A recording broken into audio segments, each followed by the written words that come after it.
The wrong house film की कहानी एक ऐसी सीन से शुरू होती है जिसमें एक टीनेजर लड़की को जंगल में भागते हुए दिखाया जाता है। इसके बाद एक घर दिखाया जाता है जहां एक लेडी सुजैन मैगजीन से हाउस पिक्स को कट कर रही होती है। इसके बाद इसका हस्बैंड जॉर्ज आता है, उससे लेस को कहता है। कुछ क्वेश्चन पूछने के बाद वो जाने के लिए तैयार हो जाती है। इसके बाद जॉर्ज अंदर बैठी अपनी बेटी को भी जाने का कहता है, जबकि वो पूछती है कि क्या मैं यहाँ रुक सकती हूँ। इस पर जॉर्ज कहता है कि हम जा रहे हैं आधे घंटे में। फिर वही लड़की एमी अपनी दोस्त को सुजैन के बारे में बताती है that she is so fake. अब जॉर्ज, सुजैन और एमी गाड़ी में सफर करते हैं और इनकी गाड़ी रेस्टोरेंट के सामने जाके रुकती है। ये सब अंदर चले जाते हैं कि वहाँ एमी को एक आदमी टेबल के कॉर्नर में बैठा हुआ नजर आता है और इसकी शक्ल अचानक से हॉरिबल फेस में बदल जाती है। एमी बहुत डर जाती है लेकिन इसकी बात का यकीन नहीं किया जाता।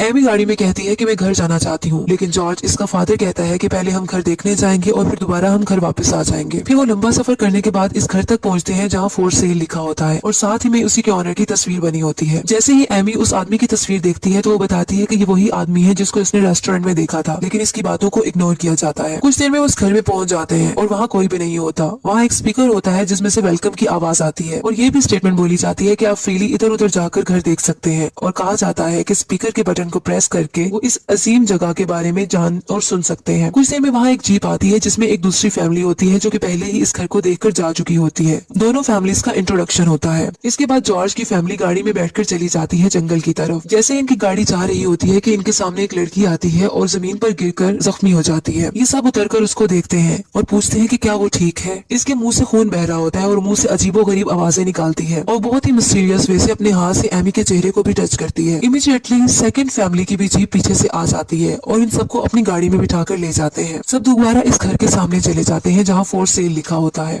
एक्चुअली अब दोनों फैमिलीज इस जगह पर ट्रैप हो चुकी होती हैं।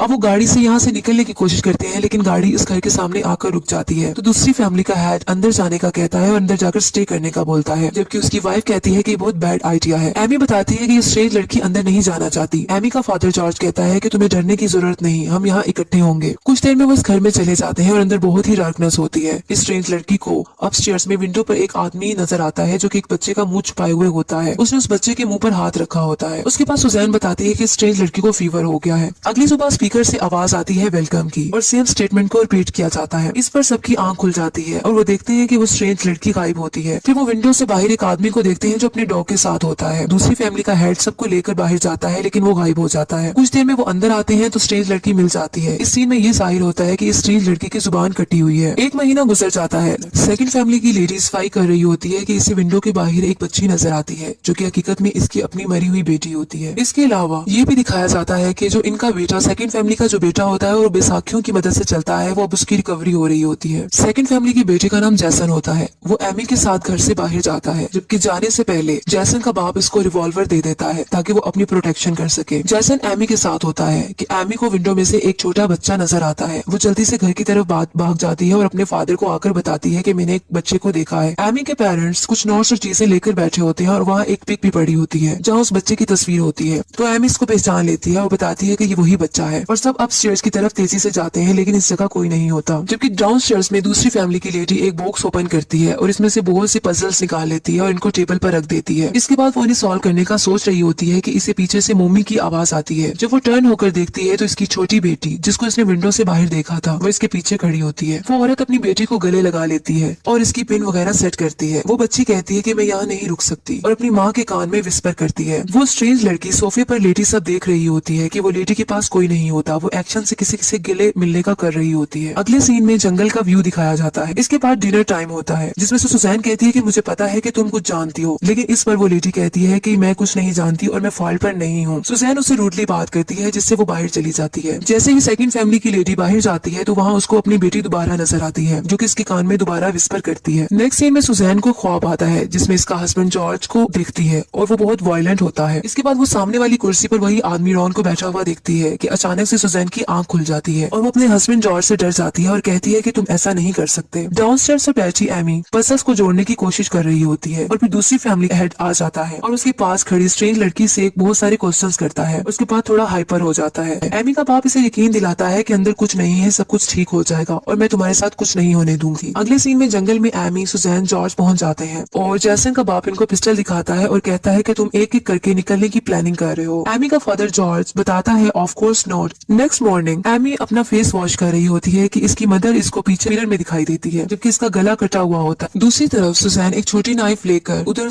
मूव करती है और फिर वहाँ से हैमर उठा लेती है। जैसन के बाप की कमर पर आकर हैमर को मार देती है। इस तरह जैसन का बाप मरने लगता है, लेकिन उसे जॉर्ज पूछता है how can we get the road, और उसे रोड के बारे में पूछता है, लेकिन उसकी डेथ हो जाती है। जॉर्ज अपनी बेटी एमी और स्ट्रेंज लड़की को लिए साइड पर हो जाता है, जबकि सुजैन मुसलसल रो रही होती है और वो कहती है कि ऐसा नहीं करो। इसी तरह अब जॉर्ज बाहर जाने का डिसाइड करता है और वो गन अपनी डॉटर को देकर जाता है ताकि वो अपनी केयर कर सके। जबकि दूसरी तरफ जंगल में जॉर्ज बैक स्टेप से रोड की तरफ को तलाश करने की कोशिश कर रहा होता है। जैसे ही वो फॉरेस्ट के मिड में पहुंचता है तो इसको हेलो की आवाज आती है। वही पर्सन रॉन अपने डॉग के साथ पीछे खड़ा होता है, लेकिन जब जॉर्ज पलट कर देखता है तो इसको अपना हमशक्ल दिखाई देता है। एमी और वो स्ट्रेंज लड़की एक दरख्त के पीछे छुपी होती है कि जॉर्ज वहां जाकर स्ट्रेंज गर्ल के बाल पकड़ लेता है और अपनी तरफ उसको घसीटता है। इसके बाद हैमर से उसको मार देता है। अब उस स्ट्रेंज लड़की की भी डेथ हो जाती है। एमी बहुत घबरा जाती है और रोने लग जाती है और अपनी गन से अपने फादर पे फायर कर देती है, जिसकी वजह से इसके फादर की भी डेथ हो जाती है। अब वो जंगल की तरफ भागती है, उसको एक कार नजर आती है और उसके सामने जाकर गिर जाती है। वहाँ एक कार रुकने पर लोग इसे गाड़ी में बिठाते हैं कि वो देखती है कुछ पजल्स इसकी पॉकेट्स में होते हैं। वो गाड़ी दोबारा इस घर में के सामने जाकर रुक जाती है। अभी वो वहाँ बैठी होती है कि दूसरे कार डोर से वही घोस्ट बॉय और उसका बाप खड़े होते हैं और वो घोस्ट बॉय कहता है शी इज बैक डैडी, और एमी को अपनी तरफ से खींच लेते हैं और वो आदमी सीजर से एमी की जुबान काट देता है।